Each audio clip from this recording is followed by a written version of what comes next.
1939, when Morgan County Rural Electric Cooperative was founded, electricity meant more than a flip of a switch.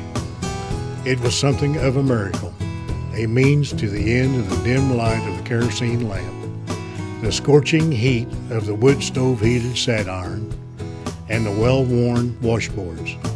All would be replaced by electricity's modern conveniences, which were initially known only by city folk. Good morning, and welcome to South Central Indiana REMC's 70th annual meeting.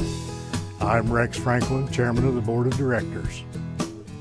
At South Central Indiana REMC, we deliver reliable, affordable power to you every day. It's why electric cooperatives were created, and it's a commitment we plan to keep. But national energy legislation could force prices higher than many consumers can afford and threaten system reliability, effectively taking us back to the dawn of the 20th century. Just as federal legislation played a significant role in the early success of electric cooperatives, current legislation is once again having a profound impact on electric cooperatives all across the country, including SCI. This past June, the U.S. House of Representatives passed the American Clean Energy and Security Act of 2009 by a slim 219 to 212 vote. The bill is now in the United States Senate.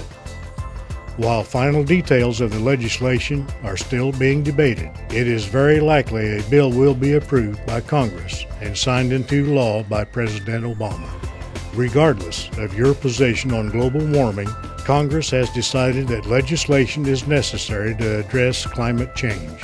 Unfortunately, in order to deal with climate change, all of the options will be costly, significantly increasing the price you pay for electricity, as well as gasoline, other fuels, and virtually everything else you purchase or consume.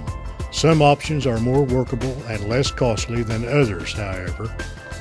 Regardless of the option selected, the legislation will dramatically change the way electricity is produced and delivered.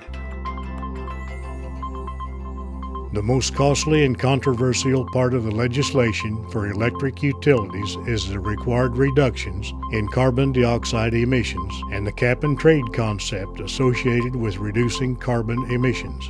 Because coal is used to produce over 90% of the electric power in Indiana, our consumers will be impacted more than most states. While the exact impact on electric rates is still unknown, increases of 15% to 20% by as early as 2012 are a very real possibility. Depending on the final legislation, increases could be much larger, even approaching 40 to 50% within the next few years. In future years, as carbon reduction requirements increase, even larger increases in electric rates could occur. To help assure any legislation that is passed is fair and equitable for Indiana consumers, we have been actively involved in the climate change debate.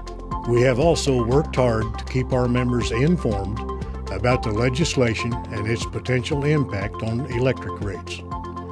We have encouraged our members to make their opinions known to their elected officials.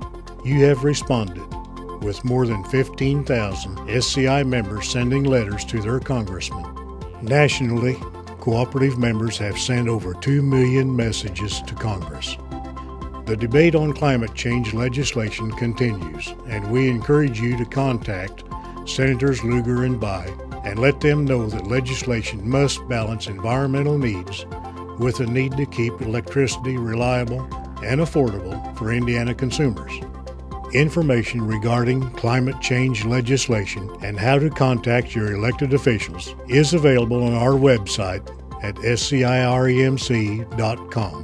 We encourage you to get involved in this very important debate by visiting our website and contacting your elected officials. To help offset increasing electric rates, your board of directors and management are actively pursuing cost reductions in our day-to-day operations. System automation, such as the automated meter system, has resulted in significant savings. We recently filed stimulus fund grant applications for 5 projects that will further automate our distribution system. If approved, these projects will help control future cost increases and provide additional options to help you reduce your monthly electric usage and cost. Our CEO will provide further details in his report. Other cost reduction measures include sharing personnel with neighboring cooperatives, group purchasing with other cooperatives, revising employee benefit programs, providing fee-based services to other cooperatives, renegotiating credit card agreements, reducing meeting attendance and travel, and replacing our monthly newsletter with other forms of member communication.